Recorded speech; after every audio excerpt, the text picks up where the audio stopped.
আল্লাহ বলে মুসা মৃত্যুকে পছন্দ করার 3 নম্বর কারণ কি? শুনবেন না 3 নম্বর কারণ? আমার আয়াতটা শুনেন। ইজা আসাবাতুহুম মুসিবাতুন ক্বালু ইন্না লিল্লাহি ওয়া ইন্না ইলাইহি রাজিউন। আল্লাহু আকবার। মুসা বলে আল্লাহ মৃত্যুকে পছন্দ করার 3 নম্বর কারণ হলো দুনিয়া ক্ষণস্থায়ী, আখিরাত হলো চিরস্থায়ী। দুনিয়া কি কথা কান না কেন? ক্ষণস্থায়ী আর আখিরাত আচ্ছা, আপনাদের কোনটা ভালো লাগে, চিরস্থায়ী না ক্ষণস্থায়ী? ক্ষণস্থায়ীর খেলা আছে দেখছেন। ক্ষণস্থায়ীর মধ্যে কিন্তু ছোট বাচ্চা থেকে মানুষ বুড়া হয়, আর চিরস্থায়ীর মধ্যে কোনো বুড়া চূড়া ভাঙ্গা ছিল না, সবগুলো একই বয়স 30 বছর। সোনার লগন না বাড়বি না, পাকবি না, দুর্বল হবেন না। ওই বাবার চিরস্থায়ীর একটা মজা আলাদা জানেন। আর আমাদের দেখছেন আমার মজা শেষ।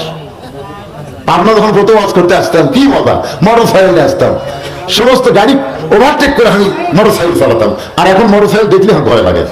তার মানে বোঝা গেল ক্ষণস্থায়ীর মজা নেই, দিন দিন খালি বয়স কমতেছে। তোর এখন ঠিক করে ভাই, আপনার একটা গান শোনেন নাই, সবাই বলে বয়স বাড়ে আমি বলি কমে রে। তার মানে কি আমাদের বয়স বাড়তেছে না কমতেছে?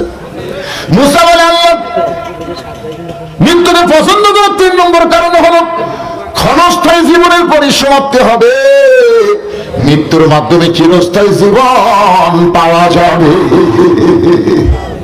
তাহলে মৃত্যুকে পছন্দ করার 1 নম্বর কারণ কি? 33 কেমনে পাবেন, এখনই পারতেছেন না। মৃত্যুকে পছন্দ করার 1 নম্বর কারণ কি? নাম হইলে জান্নাতে যাওয়া। মৃত্যুকে পছন্দ করার 2 নম্বর কারণ হলো মৃত্যু কার জন্য? আরো করে বলেন কার জন্য?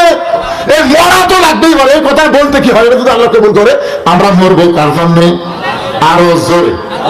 পছন্দ করার 3 নম্বর কারণ হলো ক্ষণস্থায়ী জীবনের পরিসমাপ্তি হবে, মৃত্যুর মাধ্যমে আল্লাহ চিরজীবন আমাদেরকে দান করবে। সবাই একটু আমার সঙ্গে পড়েন, মিনহা খালাকনাকুম ওয়া ফিহা নুঈদুকুম ওয়া মিনহা নুখরিজুকুম তারাতান উখরা। সবাই চলে যাবো ভাই, এখান থেকে বাড়ি যাওয়ার কোনো গ্যারান্টি, কিন্তু কবরে যাওয়ার আছে। তাহলে যেখানে যাওয়ার গ্যারান্টি আছে সেটার কথা খেয়াল করবেন বেশি। মাস্তান মেরা সব বাড়ির দিকে চলে যাচ্ছে। এই 2-3 কথা শুনলে কি হয়, তুলে দিতে আমার 11 একটু আগে 10 মিনিট আগে তুলে দিচ্ছে, 11 একটু আগে, তখন 12টা পর্যন্ত ওয়াজ করলে আপনাদের মন খারাপ করবেন।